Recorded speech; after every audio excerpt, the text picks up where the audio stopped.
Obviously, we're going through an extremely challenging time with India right now, but that's why it's so important for us to have diplomats on the ground working with the Indian government there to support Canadians and Canadian families. We're taking this extremely seriously, but we're going to continue to engage responsibly and constructively with the government of India. Canada जो है वो अब ये चीज़ कर रहा है कि हम इंडिया के साथ प्राइवेटली बात करना चाहते हैं। ये अभी आपने देखा है G20 हुई है। G20 का क्या उसका मैसेज क्या था? उसका मैसेज क्या मैसेज था? यही मैसेज था कि आज वो भारत नहीं है जिसके ऊपर जो है ना जो मर्जी चार दौड़ेगा। We're not looking to escalate, as I've said. We are going to be doing the work that matters in continuing to have constructive relations with India through this extremely difficult. इसमें या तो जस्टिन ट्रूडो माफी मांगे और publicly बोले कि हाँ मैंने बकवास करी थी भाई। कनाडा की जो फॉरेन मिनिस्टर है मेलेनी जॉली जो हैं उन्होंने कहा है कि हम इंडियन गवर्नमेंट के साथ राब्ते में हैं और इंडियन डिप्लोमेट्स की जो सेफ्टी है वो हमारे लिए बड़ी इंपॉर्टेंट है। इस वजह से कनाडा जो है दुम दबा के बैठा है। कनाडा का तो उन्होंने सर रेत में दबो दिया है। बिल्कुल दबो दिया है। हाँ। यही जिंदा कौमों की अलामत होती है। आजकल तो वैसी भी बात एहतियात से ही करनी है। हमारे यहाँ सच उतना बोलना है जितने बोलने के ऊपर बंदा फंसे नहीं, क्योंकि ये साबित हो चुका है कि पाकिस्तानी हम लोग सिर्फ खौफ और डर और डंडे के नीचे काम करते हैं, वरना हम कि जब वो आवाज बुलंद करती हैं, जब वो कशकोल तोड़ती हैं, मजबूत होती हैं, तो फिर दुनिया उनकी हमायत भी करती है और उनके हाँ में हाँ भी मिलाती है। अगर कनाडा असर्ट करता है, वीज़े बंद करता है, हालात को कंप्रोमाइज़ करता है, तब भी मोदी साहब को फायदा है इसमें। जैसे कोलंबिया है ना, कोलंबिया वैसे ही मैं चाहता हूं कि कनाडा बन जाए और खालिस्तानी बना के देंगे। सारे के सारे ड्रग एडिक्ट हैं, सारे के सारे ड्रग पेडलर्स हैं Khalistani, and 90% of them are involved in extortion, killing, murder, criminal elements हैं सारे के सारे। कनाडा जो है वो अब ये चीज़ कर रहा है कि हम इंडिया के साथ प्राइवेटली बात करना चाहते हैं और ये इस स्टेटमेंट ने जारी बात है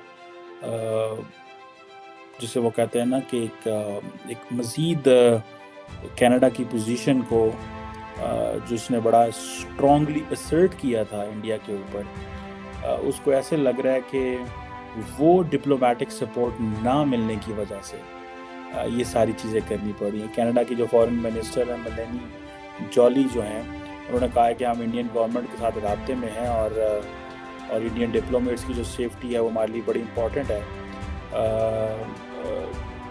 जिसे वो कहते हैं कि जो डिप्लोमेट्स हैं उनकी जो कन्वर्सेशंस हैं वो प्राइवेट ही रहनी चाहिए।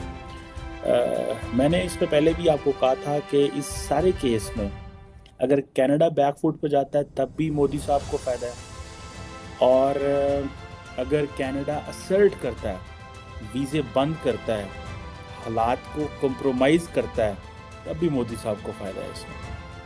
ये दोनों चीज़ें आप इसके बेशक मेरिट्स पे चले जाएं तो यू विल फाइंड इट कि ये जो है वो ये आपके सामने आएगा। अच्छा, जो कल फाइनेंशियल टाइम्स की रिपोर्ट आई है उस पर कनाडा की जो फॉरेन मिनिस्टर हैं जॉली वो कहती हैं कि जिसे वो कहते हैं ना कि ये उस रिपोर्ट को उन्होंने डिक्लाइन कर दिया कंफर्म करने से। ये चीज़ है। सो ये लगता तो मुझे ये लगता है कि अगर ये वो कह रही हैं तो इट मीन्स के दो चीज़ें हैं इसमें। एक चीज़ तो ये है कि अगर फाइनेंशियल टाइम्स कह रहा है इंडियन मीडिया ने पिक किया है, इंडियन गवर्नमेंट इसको अभी तक सामने नहीं लेके आई, तो या तो इंडियन सरकार जो है वो टेम्परेचर चेक करना चाह रही थी इसका क्या रिएक्शन आता है। मैंने आपको कहा था कि जैसे ही डॉक्टर जयशंकर अमेरिका से वापस आए ये मूव आ गई, इट मीन्स कि उनके पास कॉन्फिडेंस था, उनको एक प्रॉपर सपोर्ट मिली है वॉशिंगटन से कि आप ये कर सकते हैं। क्योंकि आपने जब इंडिया और अमेरिका डील कर रहे होंगे तो इंडिया ने अमेरिका की जो जिस इंटेंसिटी से वो चीज़ें कर रहे हैं उसको फॉलो कर रहे होंगे। अगर आप इस इंटेंसिटी से चीज़ें कर रहे हैं, प्रेशर डाल रहे हैं, जोर डाल रहे हैं, कंडीशंस लगा दिया, क्या कर रहे हैं। तो जिस तरह डॉक्टर जयशंकर को वेलकम मिला, उन्होंने घर आके ये एक फाइनेंशियल टाइम्स के ज़रिए स्टोरी लीक करवा दी होगी। ये ऐसे होता है, पूरी दुनिया में हुकूमतें करती हैं।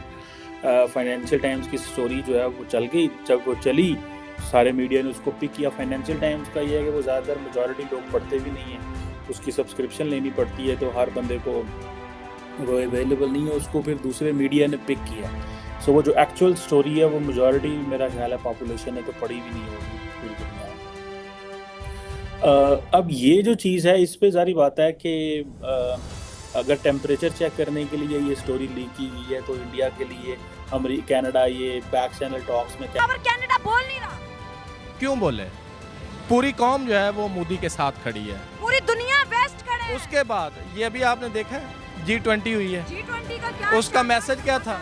उसका मैसेज क्या? क्या मैसेज था? यही मैसेज था कि आज वो भारत नहीं है जिसके ऊपर जो है ना जो मर्जी चढ़ दौड़ेगा। सही बात है। इस वजह से पूरी दुनिया को उसकी आवाज पे लब्बैक कहना पड़ेगा। पूरी दुनिया लब्बैक कह रही है। अच्छा, इस वजह से कनाडा जो है दुम दबा के बैठा है। कनाडा का तो उन्होंने सर रेत में दबो दिया है। बिल्कुल दबो दी है। हाँ। यही जिंदा कौमों की अलामत होती है अच्छा। कि जब वो आवाज बुलंद करती हैं, जब वो कशकोल तोड़ती हैं, मजबूत होती हैं, तो फिर दुनिया उनकी हमायत भी करती है और उनके हाँ में हाँ भी मिलाती है। हाँ। ठीक है, यही वजह है कि आज इंडिया जो है उसकी बात हर बंदा सुन रहा है।